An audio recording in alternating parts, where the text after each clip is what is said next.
Hola, buenas tardes. Muchas gracias por acompañarnos. Gracias sobre todo a la PIE Flamenca por habernos invitado a estar aquí y a la UNIA por acogernos. Así que es estupendo estar en Sevilla y además después de esta introducción a través de la obra de Pedro G. Romero para poder hablar, que es lo que hemos venido a hacer, de lo que fueron las prácticas en la década de los 90 en el Estado español. Y estas prácticas especialmente artísticas y activistas que querían desarticular los discursos oficiales que había en las prácticas culturales, económicas y sociales que realmente eran hegemónicas, ¿no?, en este momento. Entonces, yo reflexionaba que si en el 82 el Partido Socialista ganaba las elecciones con el lema de por el cambio, parecía que casi 10 años después el cambio aún se sentía como imprescindible, como si no hubiera sucedido. En esta introducción que nos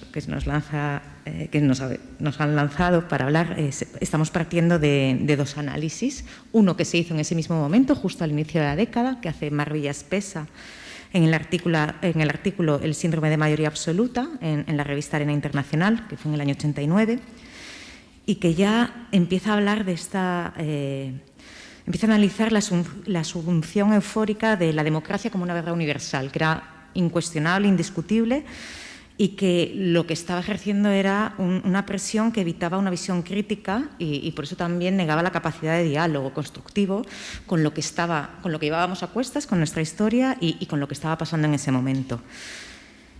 En este contexto había varios mitos que se estaban manejando a nivel político. Uno de ellos es el mito de lo internacional. Había que salir al exterior y había que traer al exterior también, y eso empezó a definir una serie de prácticas y una serie de exigencias ligadas a la posmodernidad, que muchos autores también hablan de cómo íbamos a ser posmodernos si ni siquiera habíamos sido modernos, ¿no? Cuando había habido todo este éxito y todas las vanguardias se habían truncado en España por la guerra civil y por la dictadura posterior. Esta idea de relación con lo exterior creó un modelo de éxito que tiene que ver con esta idea de lo exportable, siempre encajado en los criterios de esta nueva institucionalidad o mercado, o las dos a la par, que era hegemónica. Entonces importábamos los modelos de fuera y también se quería exportar un tipo de prácticas totalmente codificadas en lo que eran los lenguajes del exterior. En esta serie de prácticas también surge todo, o sea, era tanto para contenidos como para continentes, y es el momento de esta fiebre constructiva y de inauguración continua de todo lo que eran nuevos equipamientos para la cultura. Empieza en el 87 con Artelecu, continúa con Reina Sofía en el 88, el Iván al año siguiente, el Centro Atlántico de Arte Moderno, el CEGAC en Galicia, y así, etcétera, etcétera, hasta el Guggenheim en el año 97.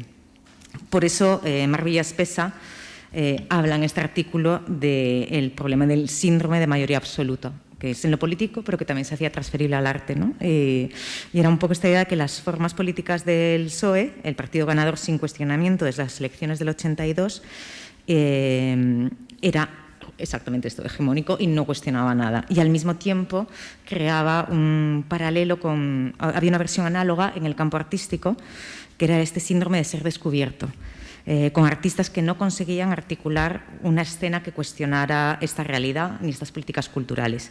Y por ello empieza la década de los 90 con esta necesidad de repensar la relación entre arte y sociedad española contemporánea, así como el papel del artista desde el punto de vista crítico y con una presencia teórica en sus planteamientos. Esta era como la base que partimos a principios de los 90, y la segunda es mucho más cercana y es la visión que nos trae Amador Fernández Sabater en lo que es el análisis de lo que fue la cultura de la transición, pensando en cultura en esta visión amplia que él dice que es todo lo visible, lo decible y lo pensable. Y lo que escribe Amador, y voy a citar, es que esta cultura de la transición consiguió construir un verdadero monopolio sobre el sentido común, decir qué es sensato y qué no. Tan fuerte era este monopolio que la cultura de la transición ni siquiera se dignaba muchas veces a contestar a sus críticos. Simplemente repetía alguna de sus palabras rodillo: cohesión, estabilidad, unidad, y señalaba al que no hablaba bien porque usaba otras palabras o las mismas en un sentido inapropiado como a un loco, más o menos simpático, más o menos peligroso, dependiendo de los casos. Entonces, partiendo con estos análisis, tenemos la suerte de poder contar con Aurora Fernández Polanco y con Germán Labrador para poder ir haciendo un análisis a través de las imágenes de visiones que estoy segura que se van a entrecruzar y que nos van a dar luego pie a poder hablar todas de lo que supusieron estas prácticas que intentaban desarticular todo este pensamiento hegemónico tan ligado a una idea de lo democrático que realmente estaba clausurando muchas otras posibilidades. Aurora Fernández Polanco es catedrática de Teoría e Historia del Arte Contemporáneo en la Universidad Complutense de Madrid. Ha sido directora de varios proyectos de I+D dedicados a las visualidades críticas, las ecologías culturales y la reescritura de las narrativas. Es editora de la revista académica Revisiones y, por destacar solo algunas de sus últimas publicaciones, se pueden nombrar Pensar la imagen, pensar con las imágenes, From Spanish Revolution, Necessary Chattering, Shared Images, Ecologia da Imagen y dos Media, Arte y Tecnología, Prácticas y Estéticas, y su última publicación que ha hecho con Consoni, Crítica Visual del Saber Solitario. Yo creo que es una suerte contar con Aurora porque tiene esta idea de siempre de releer la imagen y de esta necesidad de volver a la imagen, porque realmente hay una crisis sistémica que todavía continúa y que necesitamos volver a verla, además desde nuevas perspectivas como en las que ella es totalmente presente, como son el activismo y el feminismo. Y por otro lado, Germán Labrador es catedrático del Departamento de Español y Portugués de la Universidad de Princeton y bueno, siempre está en el mundo de la historia cultural y literaria, los estudios de memoria, la poesía, los movimientos sociales y las culturas urbanas. En estos ámbitos ha escrito Letras arrebatadas, Poesía y química en la transición española y Culpables por la literatura, Contracultura e imaginación política en la transición española. Ahora mismo es director de actividades públicas del Museo Reina Sofía en Madrid. Leía una entrevista que le habían hecho hace unos años, cuando fue la publicación de su último libro, y él hablaba de esta necesidad de cómo poder abordar la relación con los tiempos pasados, ¿no? Y dice que una cosa es la experiencia contemporánea de una época y otra es su memoria posterior, es decir, la puesta en valor de esa misma experiencia. Entonces, esta experiencia de una época se transmite más allá de los acontecimientos que la definen, a través de las consecuencias de los mismos. Y por eso, por estas dos razones, por sus implicaciones y su visión de cómo releer y cómo revisitar y poder actualizar lo que nos ha pasado y lo que llevamos a cuestas, por eso creo que es como imprescindible, o sea, va a ser como muy interesante ver cuál es su articulación en esta revisión de los años 90. Así que yo ya me callo y cedo la palabra a Aurora. Muchísimas gracias, Aurora, y luego hablamos. Pues muchas gracias a Marta, a Pie, a Joaquín, a Naunía, bueno, a Pedro por recordarme tantas cosas realmente y tantos amigos, tanta gente que, bueno, que vivimos los dos también, ¿no? No voy a hacer una revisión historiográfica, pues no creo estar autorizada para ello. Hay mucha gente, Patricia Mayayo, bueno, pues Jesús Carrillo, etcétera, ¿no?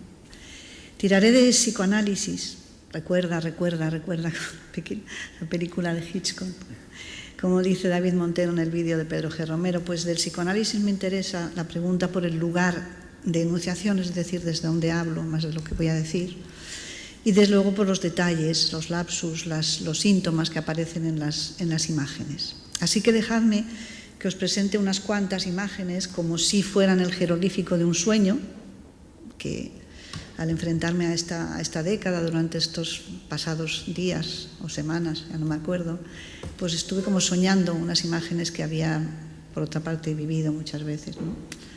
Imagino que en este jeroglífico del sueño se condensarán pensamientos y temporalidades latentes, que intentaré hacer patentes, ¿no?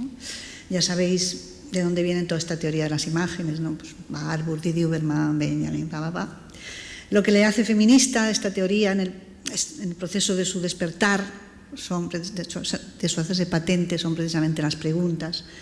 Porque, como dicen mis amigas Patricia Molins y Selina Blasco, lo realmente importante es qué preguntas son las que tenemos que hacernos para que salgan a la luz. Lo hecho lo dicho, lo padecido y lo sentido por las mujeres. Al final de la charla intentaremos ver algo de esto. Voy a tratar en lo posible de evitar los conceptos porque reprimen toda la potencia expresiva de hablar arte político, activismo, movimientos sociales, incluso la propia década de los 90.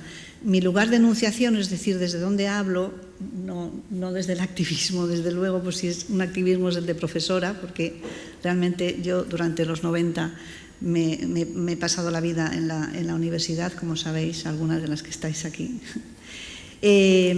Como profesora que trata con estudiantes de Bellas Artes, es decir, con gente joven y además de Bellas Artes, no puede ser únicamente significante, o sea, no puedo únicamente hablar de conceptos porque me tirarían piedras, sino vital, ¿no?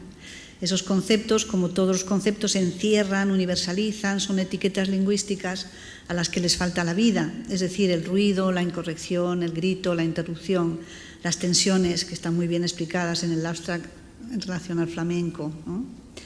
Las tensiones, lo que compone la comunicación cotidiana, que no es meramente lingüística, ¿no? Voy a ver si sacamos algunos de estos ruiditos de aquí. De ahí que haya elegido intentar transmitir la bulla de los 90. En la bulla, como dicen ustedes, está la clave. Ya me gustaría que bulla, como apunta Wikipedia, tuviera que ver realmente con bulería. Montar bulla, meter o armar bulla, coloquialmente, es impedir que se prosiga un asunto introduciendo muchas especies extrañas. Vamos a hablar de esas especies extrañas. Bulla viene de bullir, es decir, el momento en que la superficie de un líquido o en la superficie de un líquido se forman burbujas. En este tiempo en el que se intenta romper el monopolio, como bien ha dicho Marta, del sentido común de los mayores, el de la esfera pública, esa expresión abstracta, ideal, que tanto peso tuvo en la cultura de la transición, esa esfera de pronto en los 90 vamos a jugar, a pensar que se convierte en múltiples burbujas. No se puede decir que estos jóvenes no armaran bulla, pero con la caída del muro parecía haberse acabado, todo es mucho más complicado, pero con trazo grueso parecía haberse acabado con esa idea de frente, ¿no? Atrás quedaba el Frente de Liberación Homosexual de Andalucía, de Miguel Beloj, atrás quedaba la familia Lavapiés, tan ligada al Frente Revolucionario Antifascista y Patriota, el FRAP. En fin, atrás quedaban muchos frentes pues, que tuvieron mucho que ver también con mi época de estudiante. Ahora íbamos a oír hablar mucho de redes, después de que se cae el muro. La influencia de la filosofía francesa fue tremenda entre las universidades, entre la gente que luego, bueno, universitarios y universitarias que ahora ocupan el poder a la izquierda supuestamente del PSOE, ¿no? Entonces, sí, se dejó de leer el Martha Harnecker, que era la Biblia del materialismo histórico, entonces se le empezó a leer a Deleuze, ¿sí? Por lo tanto, todos los textos que he visto estos días están cuajados de redes, de agenciamientos, en fin, de fluidos. Entonces, la red de Lavapiés, por ejemplo, muchos barrios dentro de un barrio, me encontraba el otro día, sin duda, para mí un eco de ese mundo donde cabían muchos mundos de los zapatistas, que aunque estuvieran muy lejos, supuestamente de nosotras y de nosotros, tuvieron mucha influencia en esta bulla de la que quiero hablar, ¿no? Las lecturas, como os decía, de teóricos, de las fugas, de los movimientos brownianos, se iban a hacer realidad en las nuevas formas de experiencia de los activismos políticos. Y por entonces las feministas, sin embargo, habían elegido una estrategia que no aspiraba ni a lo heroico del frente, ni a, bueno, pues todas las metáforas que se utilizaban hasta entonces, sino habían, bueno, pongo un ejemplo, ¿no? Habían elegido una estrategia que tomaba textualmente la espiral como metáfora. Creo que esto se lo debo a Jesús Carrillo, que en algún momento lo dijo. La famosa escalera de la escalera caracola y más tarde la deriva de mujeres que salieron de ahí, que fueron precisamente las precarias a la deriva, pues nos llevan precisamente por unos caminos completamente distintos a los del enfrentamiento, ¿no?, heroico. La bulla estaba servida por parte de las individualidades colectivas de las que hablaba Negri y toda la influencia que tuvieron los posoperaístas italianos, ¿no? En los museos no se arma bulla, creo, Germán, ¿no? O bueno, vosotros estáis intentando armarla, pero entonces estaba prohibido. Bulla le parecía a Juan Manuel Bonet, crítico y luego director del Reina Sofía, la que estaba montando los que llegó a denominar el nuevo realismo social, que según el crítico provocaba hastío y déjà vu, desfachatez ideológica en esa nueva extrema izquierda que comparte con la extrema derecha los ataques al sistema.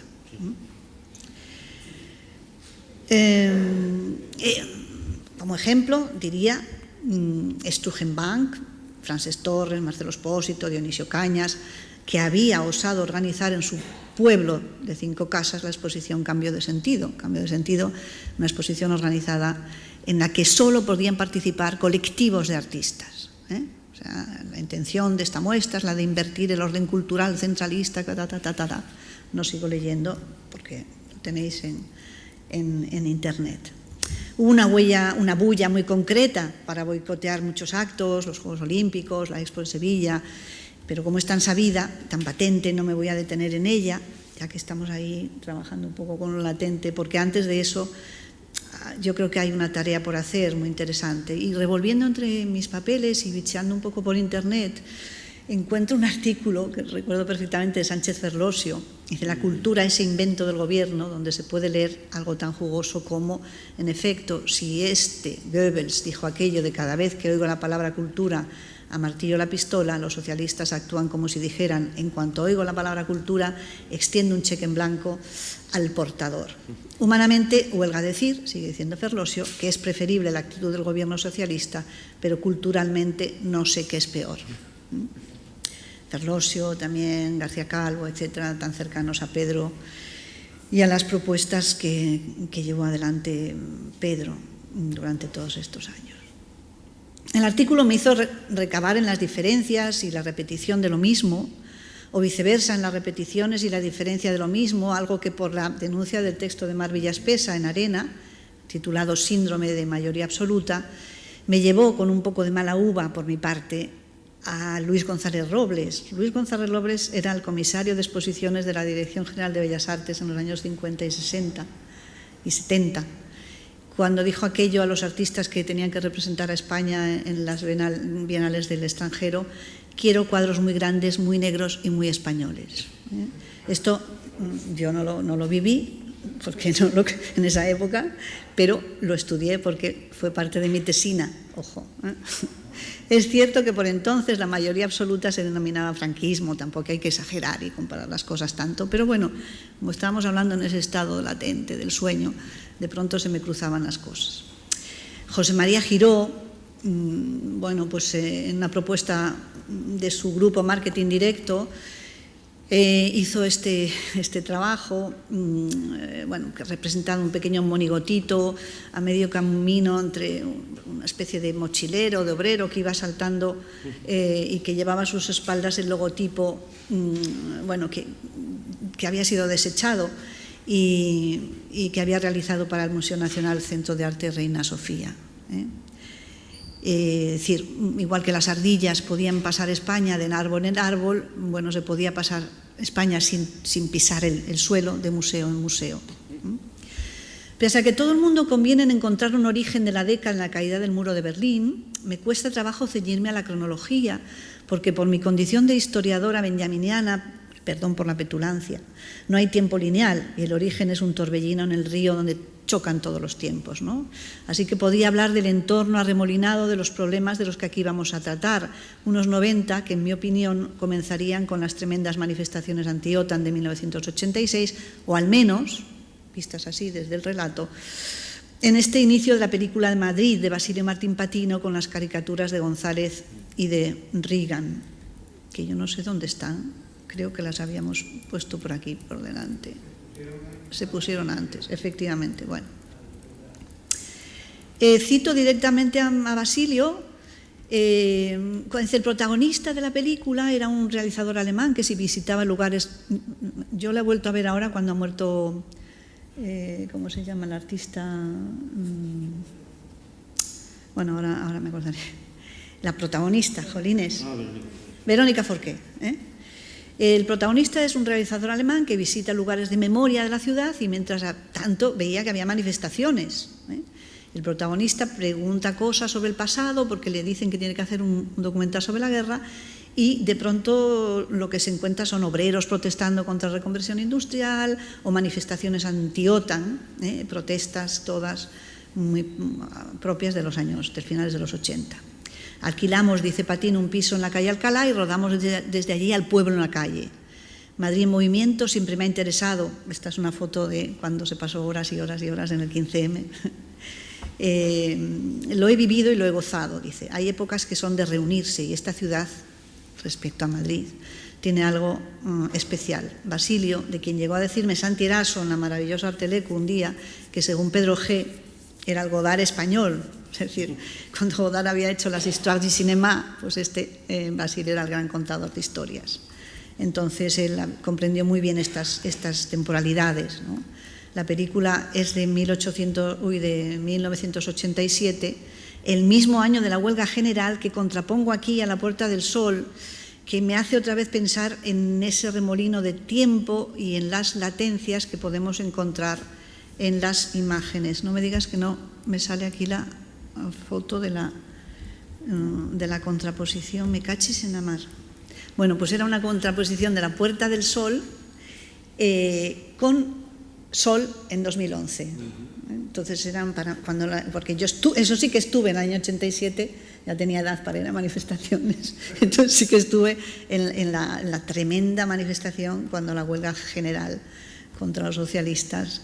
Y bueno, pues es algo que en algún momento tendríamos que repensar si ahí empezó realmente algo, no que acabó hegelianamente en La Puerta del Sol, ¿no? Pero sí empezó ahí. Bueno, siento no tener esta imagen. Claro, para mí las películas de María Ruido, especialmente Rosenmund II, que es del año 2008, habían iniciado esta crítica de la que no conocía el franquismo pop de Guillem Martínez, ni tampoco la CT, todavía no había leído a Germán, en fin, en el año 2008 yo estaba con Rosenmund de María Ruido, ¿no? Y me había dado la distancia crítica que perdí al ver en casa el relato de Victoria Prego, que rápidamente comulgué, porque no hacía más que revivir nostálgicamente los 70. Y digo nostálgicamente porque es lo que procuraba la serie, una incapacidad para pensar, una identificación perversa que te llevaba al sentimentalismo. No tan facilón como dicen algunas y algunos, porque luego sabemos lo bien que supo la derecha manejar los mecanismos de la afección, ¿no? Por lo tanto, es decir, la frase nuestra entonces la dijo precisamente Vázquez Montalbán en forma de pregunta a mediados de la década de los 90. Contra Franco vivíamos mejor.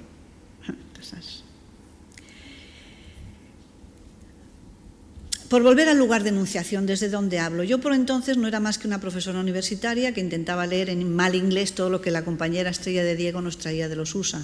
Y me preguntaba en La balsa de la Medusa, de 1994, qué hacer ante Boyce, Botero y todo lo demás. Claro, yo era una absoluta defensora de Boyce, del dolor, con la teoría estética de Adorno en una mano, defendiendo precisamente todos estos asuntos. ¿Qué hacer? Era una frase que viene directamente de Lenin y bueno, la nave la pilotaba mi compañero y editor Valeriano Bozal, por lo tanto... pero en este número de la revista se publica también, quizá vía Estrella de Diego, que era muy amiga de Pedro G. Romero, el artículo de Mar Villaspesa, Síndrome de mayoría absoluta, en ese mismo número de 1991, creo que coincidiendo con El sueño imperativo.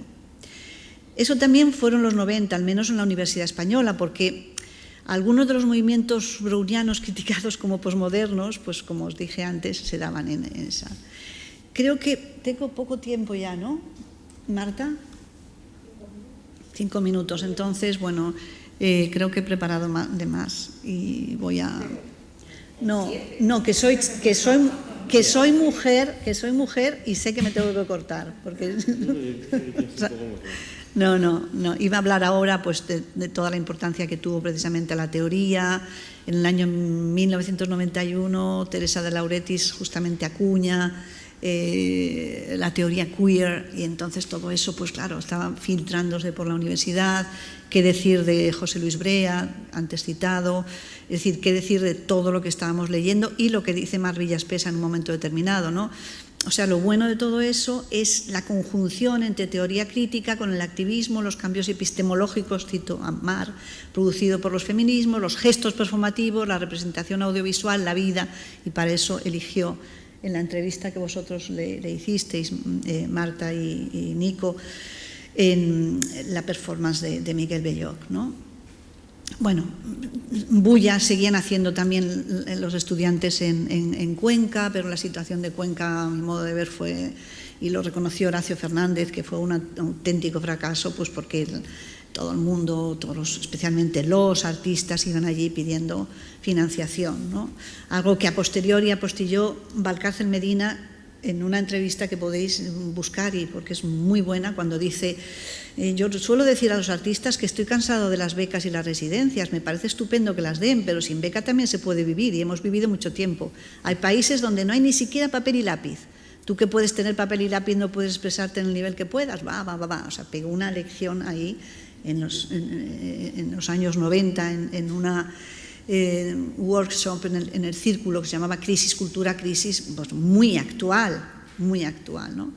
En este laboratorio de una época utópica, como la denominaron en un curso del MACBA Pablo Martínez y Julia Ramírez, las prácticas artísticas defendidas por personas como BNV, Mar Villaspesa, llevaban consigo algo de ese sentido vanguardista de avisadoras del fuego, ¿no? O sea, de pronto dijeron: no, es que no se puede hacer nada que no tenga que ver realmente con la realidad sociológica, política, económica, etc.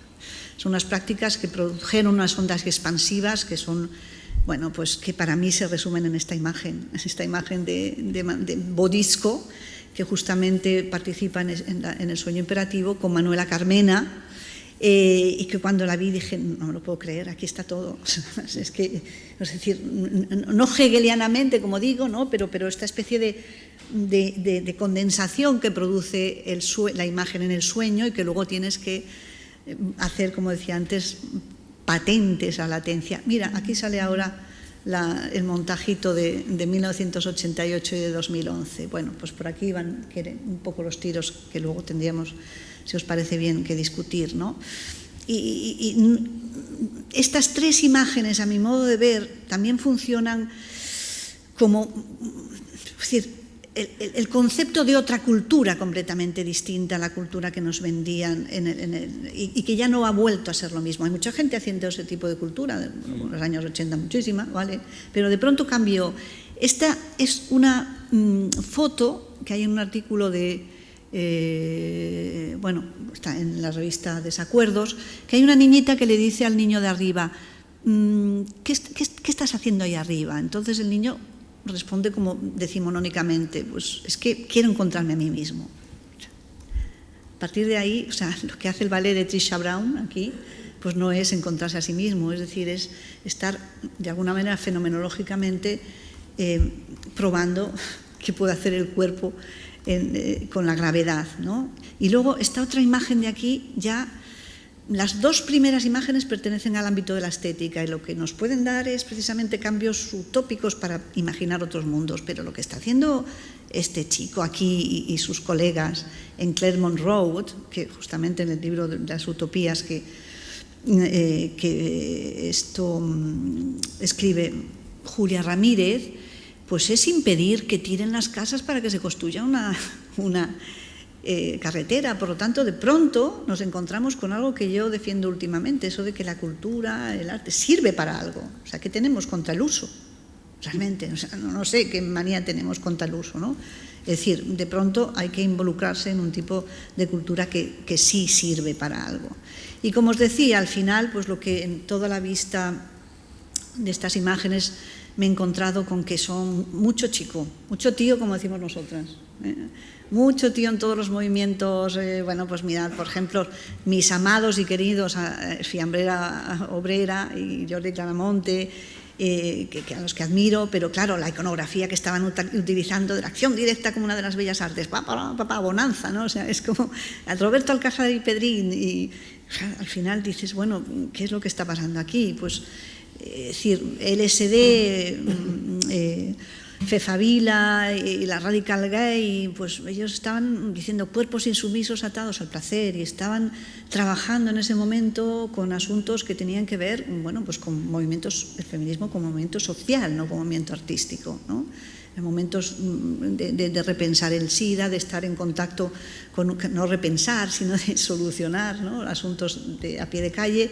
Pero el otro día le comentaba yo también a una compañera que en nuestras clases, que hoy en día hay montones de chicas, lo digo por LSD y el grupo de Fefavila, de lesbianas sin duda, muchísimas, el armario era todavía, el closet, estaban todas los gays estaban en la calle, pero las chicas lesbianas no vivían su sexualidad de una manera relajada. Eso ha tardado muchísimo tiempo, entonces lo podemos trabajar en los papeles, pero luego vemos que ha tardado muchísimo, ¿no? Entonces, yo lo decía el otro día, jolín,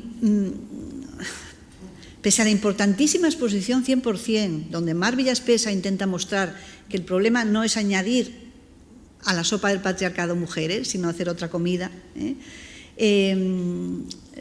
los feminismos, ya os digo, yo me los estoy encontrando con una fuerza que no es propiamente de los mundos del arte. Contraponemos, y acabo en 3 minutos, estas dos imágenes, ¿no? La Woman House, a la izquierda, Meyer Shapiro, Judy Chicago y otras, en 1972 hacen la primera exposición feminista. Y cuando el otro día yo estaba viendo el vídeo de la escalera Caracola, cómo estaban todas con el cemento y cómo estaban todas con el Black Decker y cómo estaban organizando y cómo ya estaban llamando ocupas a los chicos, ocupas del patriarcado, y ellas estaban montando esa casa de las mujeres, era otra Woman House que no tenía nada que ver con, es decir, que servía para algo. Servía para inmigrantes, servía para mujeres los cuidados, etcétera, etcétera, ¿no? Y entonces estaban, claro, es un vídeo también os aconsejo ver porque te das cuenta que ahí empezó algo, bueno, no empezó, es que cuando digo empezó no me gusta decir empezó, ¿no? Pero que ahí se empezó a dar un tipo de cultura que realmente a mí me parece súper interesante el hecho de que hayan, no acabado, porque de pronto en 2005 creo que fue, les cerraron la escalera Caracola, pero luego siguieron precarias a la deriva, y luego todavía Marta Malo me parece que estaba trabajando en el museo, con el museo situado, con los cuidados, con tal, con lo cual es que tenían un proyecto, y ese proyecto definía una nueva manera de cultura que ya no tiene vuelta atrás. Y me he pasado 2 minutos, maestra, se acabó.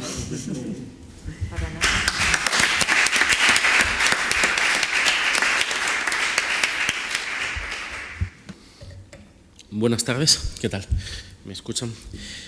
Bueno, quería comenzar agradeciendo a Joaquín, a Jaime, a todas las demás personas que habéis estado involucradas, a Marta, a Aurora, que me ha precedido. Es un verdadero placer estar acá.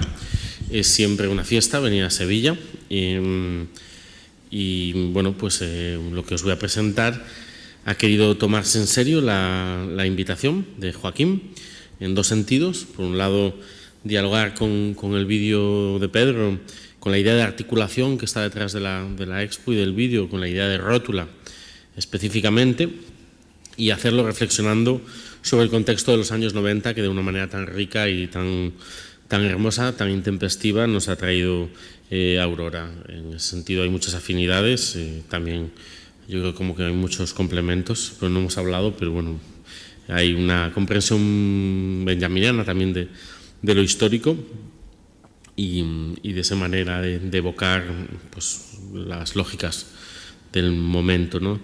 A partir de esa idea de rodilla, ¿no? He querido pensar que efectivamente en los 90 tenemos un problema de articulación metahistórica, de metanarrativa, de cómo contar esa época. Nos falta, si queréis, la rótula que nos sirva para contar los 90.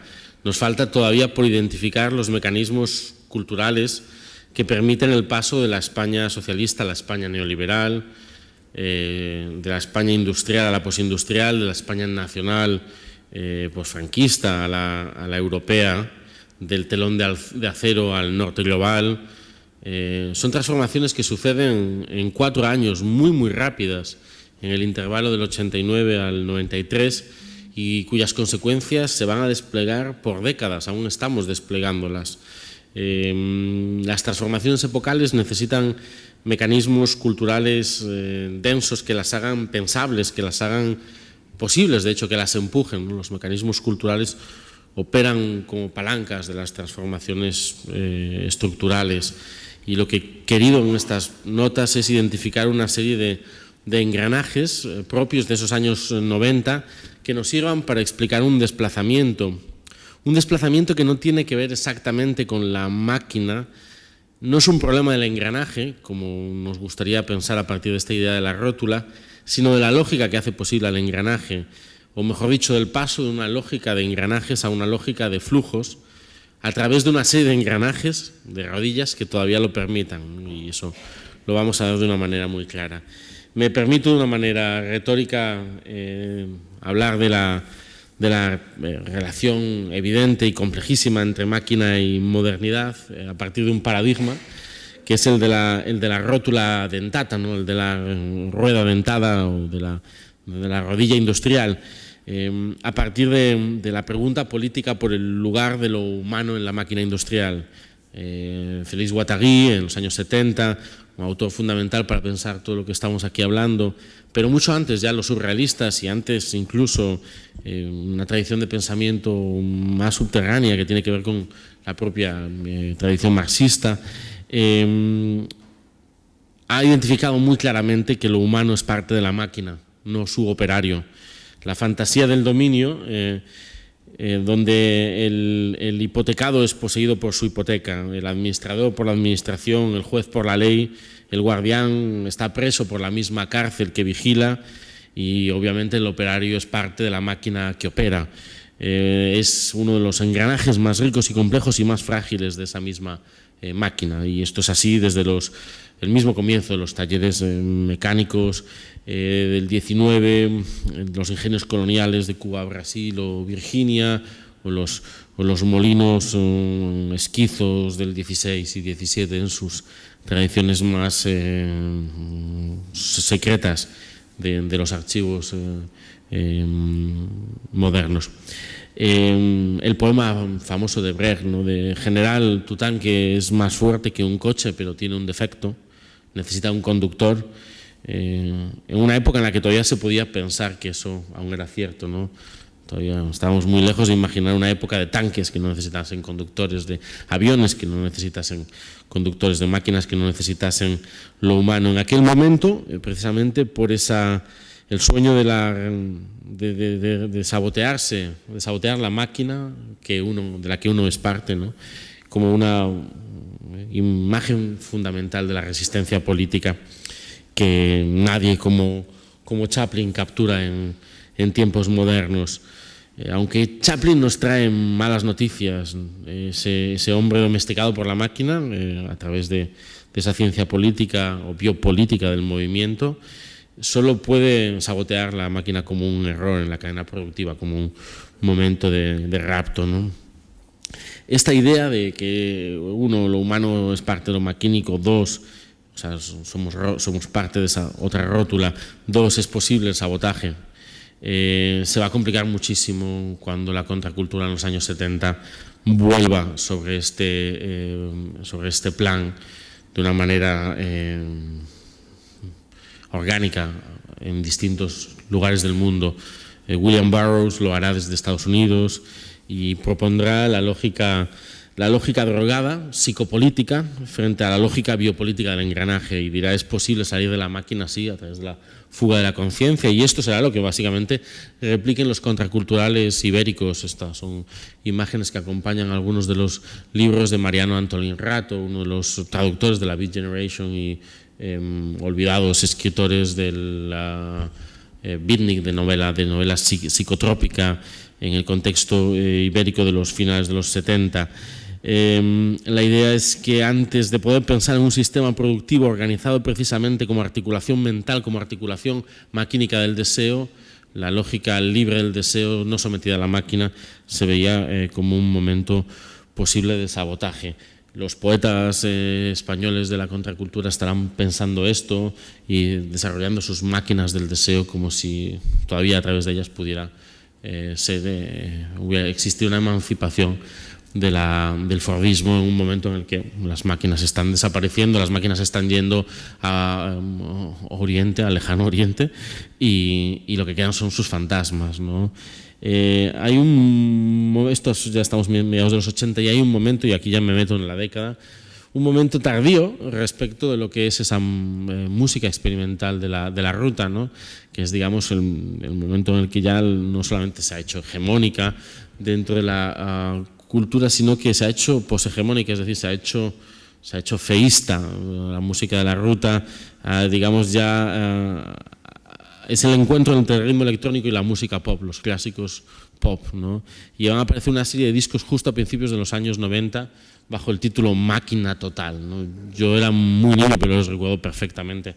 Y ahí pues estaban, sí, algunos clásicos de Paco Pi, pero también con básicamente canciones pop e incluso canciones villancicos con ritmo maquinero, ¿no? Y esa máquina total, ¿no? que recuperaba tardíamente en gasolineras y late shows de la televisión un imaginario futurista de constructivismo ruso todavía con la fantasía del sabotaje, ¿no? El imaginario de la carrera espacial, una especie de rápida revisión del canon de las vanguardias a través de estos discos de máquina total, incluso con su momento camp, ¿no? Maravilloso, ¿no? Pero ¿qué quiere decir bailar como las máquinas cuando las máquinas ya se han ido, ¿no? Ya se han parado? Y aquí aparece este momento increíble de, bueno, Parque Jurásico, ¿no? Como una especie de evolución de lo arcaico, pero Terminator como la figura clave del tránsito del Fordismo al posfordismo. Terminator como la máquina que es posmáquina, es una máquina por fin basada en flujos y ya no en engranajes, una máquina droide capaz de fluir, de deshacerse y de recomponerse. Es la captura de la noción deleuziana de la máquina deseante al servicio del capital frente a la vieja máquina fordista basada en rótulas, ¿no? Incluso hay un momento que estoy intentando que esto llegue al museo, bueno, pero esta es la contra del El corazón de metal, aquí todo un tema también, que es un homenaje claro a la antipsiquiatría, ¿no? Ya desde los años 90, Raimundo Patiño, El cuerpo sin órganos, ¿no? Saltar la tapia, pero ya desde ese momento, bueno, de impotencia, ¿no? Más máquina, cojones, ¿no? Que digamos, es como la aceptación de un proyecto fracasado. Alguien ha articulado esto de una manera lúcida, brillante, en uno de los textos más ricos y, por supuesto, menos conocidos de la década de los 90 por el hecho de haber sido escrito desde Galicia y en gallego. Un autor, Lois Pereiro, escribe un verdadero documento, manifiesto de título elaborado, La modesta proposición para no contribuir a hacer girar la rueda de la eterna historia universal de la infamia, ¿no? Modesta proposición, Jonathan Swift, ¿no? Toda una tradición satírica que la bola de cristal ha traído a la memoria en esos años 80 para no contribuir a hacer girar, ¿no? La huelga humana, toda la filosofía operaria y posoperaria de empezar el sabotaje por uno mismo, y la rueda de la eterna historia universal de la infamia, en la historia universal de la infamia, José Luis Borges, y la historia como rueda, el carro de heno del Bosco y la comprensión ¿no? maquínica de lo histórico y la imposibilidad y el sueño de parar esa rueda, esa máquina, cómo hacerlo, ¿no? Cómo bajarse de ese carro, y ahí pues Pereiro, que es un culpable por la literatura y ha leído toda la biblioteca posible moderna, traducida en esos años también al contexto ibérico, aunque él leía 6 o 7 lenguas,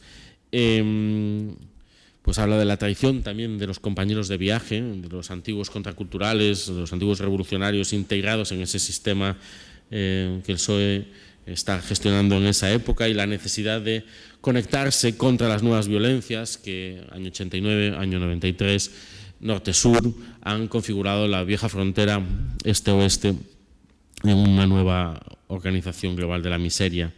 Hay un texto muy hermoso, no me detengo a él, simplemente os lo presento, y este es Lois.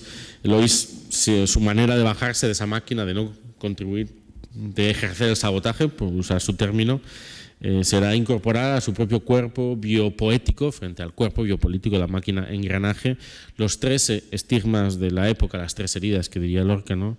El colza, el sida y la heroína, ¿no? Un cuerpo que consiguió combinar en sí mismo las 3 maldiciones biopolíticas de la transición. Para mí fue un regalo entrar en Sol. Yo cuando en la primavera, verano del 2011, llego por fin a la acampada, me encontré con el fantasma de Lois esperándome en las primeras vallas. Luego me enteré que lo habían traído un grupo de feministas gallegas que habían ido exprofeso a Madrid, y en esta conexión también de esos intempestivos 90 y intempestivos 2010, pues hay también una manera de pensar muy afín a la de Aurora.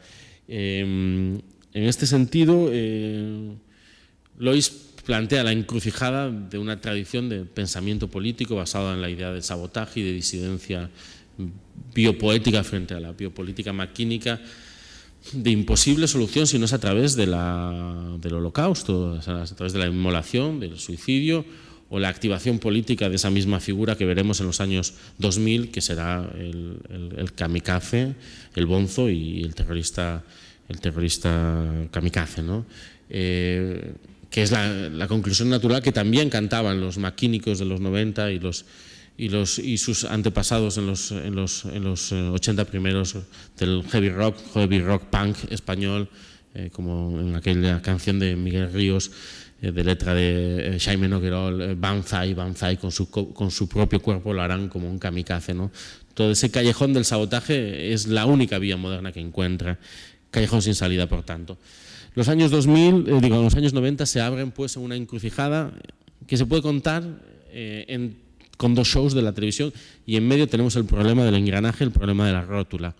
De un lado, de los 90, en los 2000, el Gran Hermano, como gran show de realidad, era de vigilancia global, pornotopías, exhibiciones, redes sociales, publicitación de los interiores, movilización de los afectos. Del otro lado, del lado primero, de la década de los 90, un show que ha sido objeto de un revival bastante poco exitoso recientemente, El precio justo, ¿no? Un show que se inaugura escasos meses antes de la caída del muro de Berlín, ¿no? De la misma manera que las narrativas occidentales de la caída del muro de Berlín, los alemanes orientales querían ver lavadoras y secadoras, bueno, secadoras no, pero frigoríficos sí, y planchas. Los españoles del año 89 también las querían ver exactamente igual, y para eso no cayó un muro, simplemente se empezaron a proyectar de manera masiva en televisión. El precio justo es un show muy interesante. Aurora se ha dedicado a leer textos maravillosos. Yo confieso que me he portado peor y me he visto muchos capítulos del precio justo en YouTube y me lo he pasado muy bien, no solamente por los rostros biopolíticos de los espectadores, ¿no? Que aquí podéis, ¿no? Está en un momento, voy a ser muy malo, ¿no? Las fotos de Valdelomar de misiones pedagógicas de los niños que nunca habían visto el cine y los consumidores españoles que nunca habían visto el escaparate final con un yate y el apartamento en la playa, etcétera, etcétera. ¿No? Con esos marcadores a cero, ¿no? Con esa tabla de la memoria, esos sujetos que tienen que adquirir su propia subjetivación, y toda la densidad, ¿no? Del precio justo como una verdadera escuela de deseo, un lugar donde enseñar a desear un consumo, valorar unos objetos que nunca se habían necesitado, ni siquiera eran conocidos, colonias, perfumes, plumas estilográficas, pequeños diseños de minigolf, en un momento en el que, recordemos, no había chinos, en el sentido no había tiendas donde se podía vender pequeños juguetes para adultos a precio ridículo. Entonces, estos, ¿no? minigolf que decoraban los despachos de piel eran objetos de lujo exclusivo que a través del precio justo son pensables, deseables, valorables a través de una cantidad para toda la población española. Enseñar a valorar aquello que no forma parte de tu horizonte de uso, ¿no? Una educación que es un aprendizaje duro, ¿no? Lo más fascinante es el premio del concurso. Los premios del concurso son impensables hoy en día, ¿no? El ganador de MasterChef consigue una beca para estudiar un año sin cobrar un solo duro. O sea, después del concurso no gana derechos de autor, cede todos sus derechos de imagen, cede todos los derechos de explotación, y el premio de MasterChef, después de dedicar un año entero a la competición, es una beca para estudiar y trabajar gratis durante otro año, con la idea de que quizás después podrá llegar a montar su restaurante. En los años 90, si conseguías ganar el premio justo, te llevabas 5 coches, apartamentos, incluso helicópteros, ¿no? Esto es importante, es decir, lo que hizo falta, ¿no? De la misma manera que para poder proletarizar una población es necesario sobornarla, ¿no? Hay que darle, ¿no? Para poder posindustrializar una población es necesario darle mucho lujo. O sea, hubo que transferir mucho dinero para poder convencer a toda una masa cultural española mesocrática que va a votar al PP 6 años después, a desear un mundo al que no pertenecían. O sea, y además esta imagen es maravillosa, ¿no? El gigante, el hombre nuevo del socialismo, es el hombre nuevo del neoliberalismo, ¿no? Y aquí este gigantismo, ¿no? Estos coches, bueno, hay toda una tradición, y obviamente el hombre emblema de esta época es, bueno, por supuesto, coches, mujeres, Benidorm, playas, ¿no? La iconografía del 1, 2, 3, reactualizada en un ciclo ya posterior. El hombre, digamos, que paradigmatiza toda esta época de deseos es Mario Conde, ¿no? y el Banco Banesto como la Sareb, ¿no? Del momento, es decir, la institución financiera que puede vehicular toda esta transformación necesaria, todos estos deseos, ¿no? De una manera especialmente compleja que voy a intentar mostrar en 4 movimientos. Banesto financia el precio justo, y Banesto dedica una cantidad inmensa de recursos a través del precio justo a educar a los españoles en las nuevas formas de crédito y de deuda que vendrán, que son fundamentales para el tipo de acumulación primitiva del capital que el neoliberalismo necesita para despegar en los distintos países, ¿no? Esos comodines que son nuevos objetos de inversión, los primeros ordenadores, la primera idea de Internet, ¿no? A través de este universo bancario que está apenas despegando al principio de la década de los 90. La idea de préstamos hipotecarios, rentas, créditos, ¿no? Todo esto son, digamos, categorías de las que hoy forman parte de nuestra alfabetización ciudadana, pero en el momento eran remotas y era necesario una verdadera escuela nacional para poder incorporarnos a este otro universo financiero. Pero si hay un cuerpo y si hay una rodilla que es capaz de expresar esta transformación epocal, será la de Miguel Indurain, ganador de 5 Tours, ¿no? Es el héroe post Sevilla 92, ¿no? Es el momento en el cual, digamos, la nación, en una crisis moral sin precedentes, necesita encontrar un paradigma nuevo, una articulación, una rótula a través de la que girarse y lanzarse al siguiente movimiento, y esa rótula será la rótula de Miguel Indurain y todos los sueños, bueno, y todo el mito en el que no voy a entrar, simplemente lo enuncio, esa rótula espectacularizada sistemáticamente en la cultura de época, y una modernidad tecnológica asociada a sus bicicletas, una especie de, ¿no? Igual que Batman tiene el Batcoche, Indurain tenía la Indubici, las Indugafas, el Indumayot y el Inducasco, ¿no? La implementación, la espectacularización de la rótula de Indurain una y otra vez, no solamente en la prensa de época, sino en el merchandising, en los juguetes, ¿no? Claramente excesiva. O sea, el Terminator, aquel de Máquina Total, yo creo que tendría que envidiar al Miguel Indurain de estas figuritas, que el propio Banco Banesto, porque claro, es que olvidé subrayar que el equipo de Indurain es el equipo Banesto y que Banesto está financiando este mito entero de principio a fin, y sus tecnologías, ¿no? Sus máquinas, y esta especie de futurismo extraño que supuestamente, ¿no? Se recortaban, o sea, que era más ciencia española y más de todo este universo. Es el momento de decir que hay algo que no funciona alrededor de la rodilla de Miguel Indurain, ¿no? Miguel Indurain, si no recuerdo mal, pasaba los 90 kilos en sus mejores momentos. O sea, Miguel Indurain tenía un físico más bien fondón. No era el físico propio de un escalador, no era el físico propio de un contrarrelojista, ¿no? Era un tipo resistente, era un tipo fuerte, pero claro, ¿cómo explicamos que un señor de 90 kilos pudiese superarle en puertos de categoría especial a un señor como Marco Pantani, que pesaba 50 y muchos, 56, 57? O sea, ¿cómo es posible físicamente eso? La rodilla de Indurain, no sabemos si es exactamente la máquina, el engranaje que pudiera hacer, digamos, ese prodigio. Ahí hay una cuestión de termodinámica que no está clara totalmente, ¿no? Es el momento de despertar la sombra de la duda hay mucho escrito sobre esto, ¿no? Indurain se retira y ahí llega el momento de las grandes redadas sobre el ciclismo y toda la cuestión del dopaje, y el médico de Indurain como el inventor de la EPO, ¿no? La EPO es una tecnología química muy particular, que es un cultivo de la propia sangre, que se oxigena hasta unos niveles extremos en los cuales se incrementa artificialmente el número de glóbulos rojos en sangre, lo que hace que los organismos permitan unos rendimientos que en condiciones naturales no se dan. ¿Es una droga? Bueno, hay una serie de hormonas y de elementos químicos que permiten que este proceso suceda. En el fondo se trata de drogarse con la propia sangre, ¿no? De alguna manera tiene que ver con un proceso de metabolismo, es un modo de acelerar los metabolismos, y hay todo un paradigma alrededor de esto, que justo en esos momentos, y esto pues se puede analizar textualmente, el análisis textual, es el que está sucediendo en el universo crediticio. Es decir, hay una clara analogía entre los procesos, digamos, de aceleración del metabolismo económico y todo el paradigma del metabolismo económico, los economistas que empiezan a entender la relación económica como un sistema metabólico, y el crédito como una especie de dopaje, ¿no? Que es un término que a partir de las crisis del 2008 se ha hecho ya hegemónico, ¿no?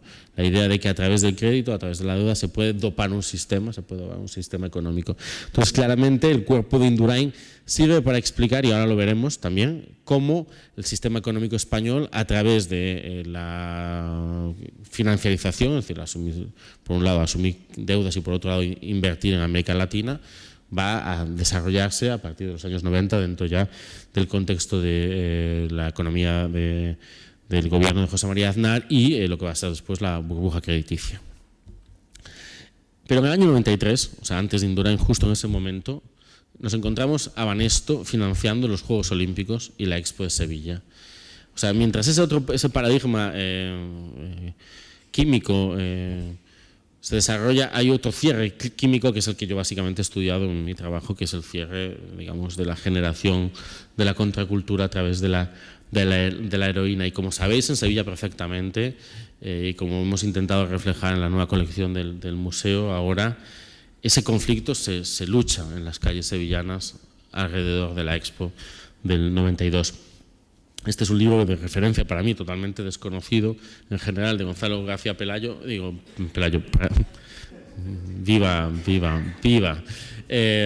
Prado, de Zaragoza. Es una edición de 2 testimonios, un diario y unas entrevistas de 2 heroinómanos zaragozanos que formaron parte del universo maoísta y de la izquierda radical zaragozano, y después de separarse por la heroína se reencuentran sin haberse desenganchado en el 92, ¿no? En el 92 todo seguía igual con nuestra cosa, algún pico de heroína por la tarde y las broncas que íbamos teniendo. Por supuesto, seguíamos manteniendo nuestra colaboración con las diversas movidas que había, en especial ese año contra el 5º centenario, donde casualmente una de las que dirigió en todo el cotarro fue una antigua dirigente de la joven Guardia Roja, ¿no? Esa cuestión de la generación bífida, donde de un lado a otro de las barricadas de la Expo nos encontramos, ¿no?, a los antiguos dirigentes de tu partido y los cuerpos fragilizados, idosos, heroinómanos, y luego los nuevos activismos internacionalistas en esta especie de alianza extraña. Bueno, pues los Javi y Jancho morirán justo en ese contexto. También hay todo un tema de violencia policial, de terrorismo de Estado vinculado a la represión de estos nuevos movimientos y de lo que quedaba, digamos, de las ruinas de la contracultura. En ese contexto hay un momento que también es fascinante, que es la espectacularización que tiene que ver de nuevo con los engranajes que permiten ese despegar del liberalismo al neoliberalismo, de la dictadura franquista a la España global, pero que es una reconfiguración del mapa global post-muro del 89. Hay un artista que he estado siguiendo, estudiando en la preparación de esta charla, que es el ruso Zurab, lo voy a pronunciar fatal, Tsereteli, que es una figura interesantísima, muy vinculada a la academia rusa oficial, antes, durante y después la caída del muro de Berlín. Es una de esas trayectorias, como la de la dirigente de la joven Guardia Rosa, que consigue, digamos, atravesar la época sin perder la centralidad, ¿no? Y hasta el punto de que en la actualidad pues está muy asociado al universo putiniano, es georgiano como Stalin, y de alguna manera pues está participando en la recuperación iconográfica del autoritarismo staliniano, ¿no? Pero su entrada en el año 93 en Sevilla, ya la conocéis, es el autor de esta especie de huevo de Colón, estatua llamada El nacimiento del hombre nuevo, ¿no? El hombre nuevo socialista que había venido para transformar, ¿no?, la relación con sus semejantes, con la producción, con la naturaleza, se va a convertir en el nuevo emblema de la era global, de globalización, y además esa cápsula del huevo de Colón convertido también obviamente en la cápsula de Yuri Gagarin, ¿no? Entonces hay toda una especie de, ¿no?, igual que o sea, detrás de esto hay muchas cosas, ¿no? Igual que los españoles habéis descubierto un nuevo mundo, los rusos a través de Gagarin también somos, ¿no? Y ese hombre nuevo que es básicamente el conquistador, el colonizador en sus nuevas articulaciones hacia el universo global, financiero, etcétera, ¿no? Este mismo Zurab conseguirá en este contexto venderle la misma estatua a tres gobiernos, al español del PSOE. La pregunta es ¿qué razones geopolíticas hacen que esa estatua aterrice en Sevilla en ese momento, en Puerto Rico a continuación, con una estatua gigantesca? Yo la he visto, o sea, esto es descomunal, es un monumento, son 7 pisos, es una cosa de unas proporciones delirantes. Bueno, y después ¿dónde está? Me falta una. Y en San Petersburgo, justo en la zona, o sea, en la misma reescritura neoliberal del Skyline de la ciudad socialista, donde la antigua piscina de los soviets ha sido borrada para reconstruir la catedral que había en su origen. En este contexto, digamos, está trabajando por la reconfiguración del skyline zarista o neozarista del Moscú actual, ¿no? Y una de las piezas más inquietantes es esta especie de monumento al fluido que el propio Zurab hace en honor al 11S, ¿no? Nuevas alianzas, nuevos proyectos de dominio globales, donde la Rusia post-transicional y los estados occidentales están trabajando para un proyecto de gobernanza global cuyo nuevo paradigma es el Gran Hermano, pero en el que no entraremos. Simplemente para cerrar muy rápidamente, me interesa específicamente entender, y esto lo he trabajado en otro lugar, la continuidad de los procedimientos. Los estados son criaturas con muy buena memoria y muy poca imaginación. Los mismos dispositivos que en el 4º centenario se pusieron en marcha fueron reactivados punto por punto en el 5º centenario.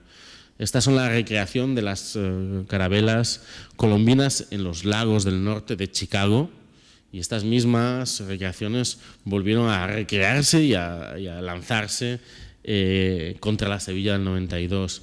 Por el camino hay todo un tema que es fascinante, en el que no me puedo meter, que es la repatriación del cadáver de Colón después del 98 cubano. Lo que quiero decir es que hay una especie de secreto cumplimiento de los diseños estratégicos de los estados en ciclos histórico-económicos y geopolíticos muy distintos.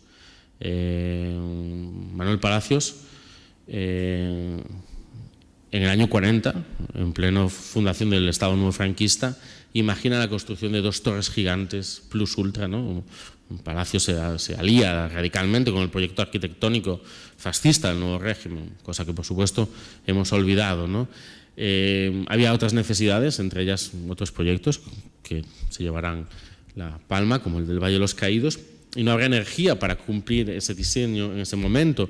Pero las torres del Plus Ultra se van a construir en el año 72, las conocemos, están allí, se están volviendo a amplificar en este mismo momento, ¿no? Son las torres Picasso. No, perdón, Colón. Hay otro tema con Picasso. En las torres Colón, que de alguna manera cumplen este diseño. Entonces, ¿cómo el imaginario arquitectónico del fascismo se convierte en el inconsciente estético del neoliberalismo? Y hay un momento donde eso se puede ver clarísimo. Bueno, esto es un juego, ¿no? Ya casi, ¿no? Pero bueno, ¿qué significa ese 1939 en nuestra cadena favorita de sándwiches y chocolates, ¿no? ¿Qué significa esa rodilla, ¿no? ¿Qué engranaje es ese que está allí operando? Pero hay un lugar donde es muy evidente el cumplimiento de ese programa, de ese inconsciente arquitectónico que el fascismo lanza hacia el futuro para transformar, digamos, el engranaje, la rueda dentada en la rótula del flujo, en esa membrana del flujo con la que quiero ya cerrar. Monumento a Calvo Sotelo, en la nueva colección del museo, pues se ha reconstruido el proyecto que no se llegó a hacer, ¿no? Un proyecto en el cual el monumento concluía con una especie de alas de la victoria, una victoria alada, ¿no? Una victoria alada que abría la Castellana hacia ese no lugar, hacia esa llanura por conquistar de la estepa, ¿no? Y el museo lo ha convocado como una especie de fantasma, casi incluso con una cierta nostalgia de hubo la oportunidad de hacer un monumentalismo vanguardista. Cosas más inquietantes, porque en realidad sí se ha cumplido, ¿no? Esas alas de la victoria se acabarán construyendo en forma de torre esquío. O sea, si os dais cuenta, la anamorfosis es bastante concluyente. Se acabará cumpliendo a través de las torres esquío, empezaron a construir en el año 89, se acabarán de construir en el año 96, como esa especie de pórtico hacia la modernidad, donde el monumento Calvo Sotelo desarrollista se amplifica en esa llamada a colonizar capital mediante la estepa, ¿no?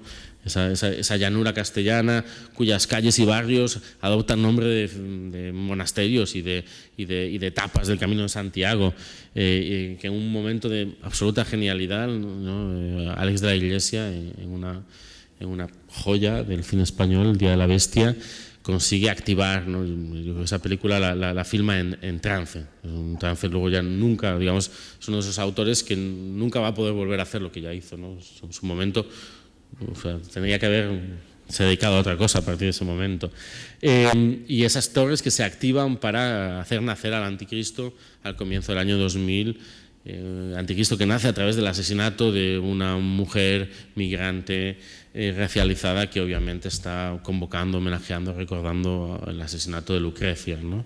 En el mismo año en el que se acaban estas torres. Y esta especie, ¿no? del homus mesocraticus, el paisano del cine desarrollista español del que Alex de la Iglesia ha vivido, que contempla horrorizado la activación ¿no? fulgurante de esos tótems, de esos que desarrollan el memorialismo franquista hacia la globalización neoliberal. Si trazamos una comparativa entre las estadísticas del Producto Interior Bruto, fruto de la financiarización de la economía, y el skyline madrileño, pero esto se puede hacer en casi cualquier ciudad, es increíble, ¿no? Este ciclo tiene que ver con la construcción de las torres Kío. Este otro ciclo son las 4 torres Madrid área. Esto es lo que se imagina que va a pasar ahora. Ahí estamos viendo un dispositivo hacia el futuro. O sea, como que hay una absoluta correlación entre los ciclos de inversión y de desarrollo crediticio y la configuración de los skylines de las ciudades también en Madrid, y obviamente por debajo, ¿no? Todo el borrado de las formas de vida, todos los desahucios, ¿no? Estos pitis, un barrio que fue totalmente borrado para construir, ¿qué? Y ya con esto cierro. Para construir estas estructuras de aquí, para construir rotondas. Para construir un tipo particular de rótula, una nueva rótula, una rueda ya no dentata, una rueda sin dientes, cuyo es el engranaje que no se mueve, ¿no? Lo que define un engranaje es el movimiento para permitir la articulación, pero el engranaje del neoliberalismo es la rótula sin pierna, ¿no? Es un tipo de prótesis, como nos han enseñado a ver las compañeras de Nación Rotonda, un proyecto colaborativo de crítica de la crisis de la burbuja inmobiliaria, que han, a través, utilizando las tecnologías de situación, han hecho un inventario denso y detallado de todo el mapa del saqueo inmobiliario, y han encontrado la recurrencia de estas rotondas sin reticulación, que la Expo ya está en un momento, como en un canto cínico a la ecología. La Expo del Agua de Zaragoza llevó al siguiente nivel, ¿no? Que es una expo toda hecha a través de estas rotondas supuestamente ecológicas, ¿no? Y esta especie de paisaje rotondizado, donde la rótula se ha independizado y se ha hecho fija, ¿no? Se ha dejado de moverse y se ha cerrado sobre sí misma, como una especie de membrana, ¿no? Una membrana enigmática, que además integra en su interior el arte contemporáneo, las piezas de arte de las rotondas, el famoso 1,5% de obra pública, todas esas esculturas. O sea, el arte contemporáneo está en el interior de esa membrana cerrada sobre sí misma, no porosa, enigmática, abstracta, ¿no? La abstracción de la forma, y lo que ha dicho Aurora sobre la necesidad de volver a pensar la función, para qué sirven las formas, es la pregunta fundamental del arte, ¿no? Y el miedo que se le tiene a la funcionalidad de las cosas, es decir, a su uso, a su utilidad. Ese engranaje que no se mueve, ese círculo sin puertas, esas ruedas sin dientes, en cuyo interior vive la vieja obra de arte de los 90 y la comisión, ¿no? Pues lo podemos dejar aquí.